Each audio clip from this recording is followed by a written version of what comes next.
Hi, I'm Mike's roommate, and today I'm going to talk to you about how I read a journal article. So, just to let you know, this method was not taught, or I did not make this method up. It was explained to me, it was taught to me when I went through grad school, and my first thought was everyone needs to know this. Everyone, this is how you read an article. Almost like, why don't they just write the article that way?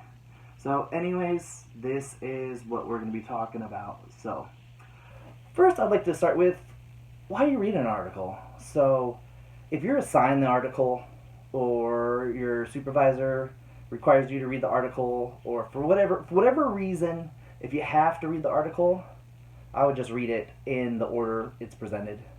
It's a logical progression. It makes sense. It's more of a story that way. So I'm talking about the times when, let's say, you're trying to help a client, or you want to learn more about a toothbrushing program, or just anything. You're trying to figure out, like, oh, has anyone done research on the problems I'm experiencing?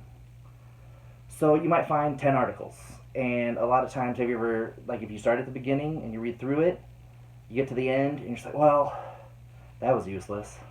Just wasted my time and everyone else's time. And so now I'm tired. I haven't eaten dinner, and I'm not even closer. I guess I'm closer because I ruled that one out, but I don't have an answer for the problem that I'm trying to solve. So the way I read an article is I start with the discussion. The discussion area is where you're going to brag about yourself.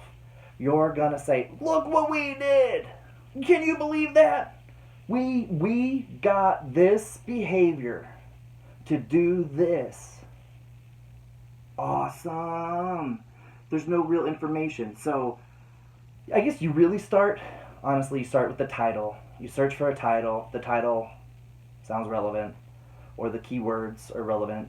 Then you look at it, you read the abstract, and then if you like the abstract, then yeah, that's when you have the article. You printed it out. I'm gonna read this article. You start with the discussion. Find out what they brag about themselves. Because let's say there's like, oh, we got an individual to increase manding by tenfold. I was looking for a tact article. So you should have been able to get that from the abstract, but for some reason you didn't. Or you're trying to do toothbrushing, and this one talks about like using the good game behavior at a camp versus you're just trying to learn the best way to do a task analysis and chaining. Which chaining should I use as a research? So discussion. If they don't discuss about how awesome they are, throw it away. Then go to the results.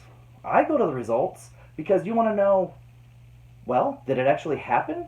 So sometimes you read it, great discussion. That's exactly what I'm trying to do.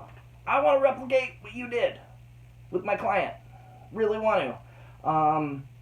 But you read the results, and it turns out their graphs were horrible. They had different y-axes. They didn't follow graphing conventions. And so how do we even know? If you can't trust their visual display, we don't have science. We didn't do it right.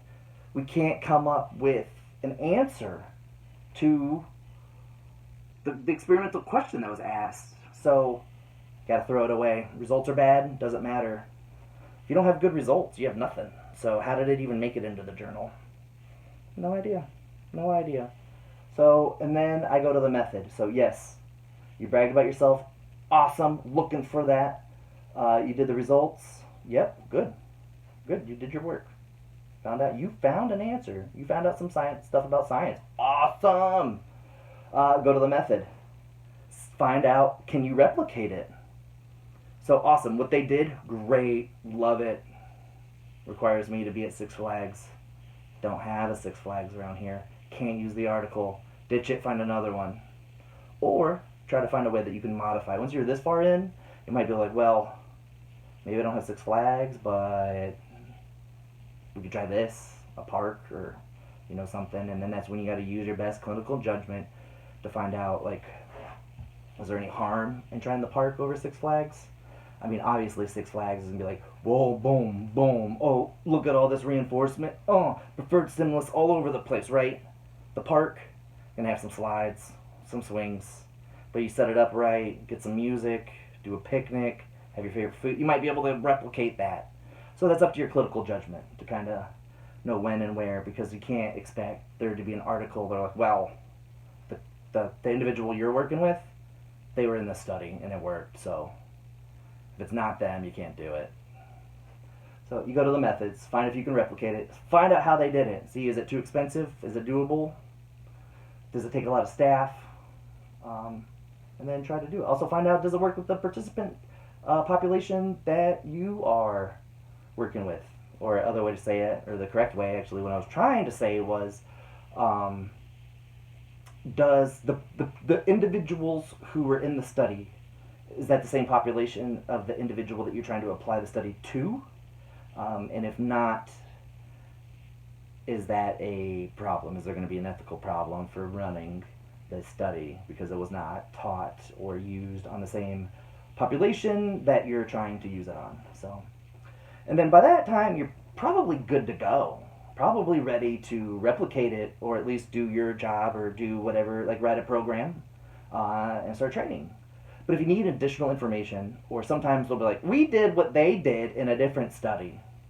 Well, you got to go to the intro and find that study, and also go to the references and really find that study, and then go read it. Oh, that's what they did. That's how you start the study. That's how you do the methods.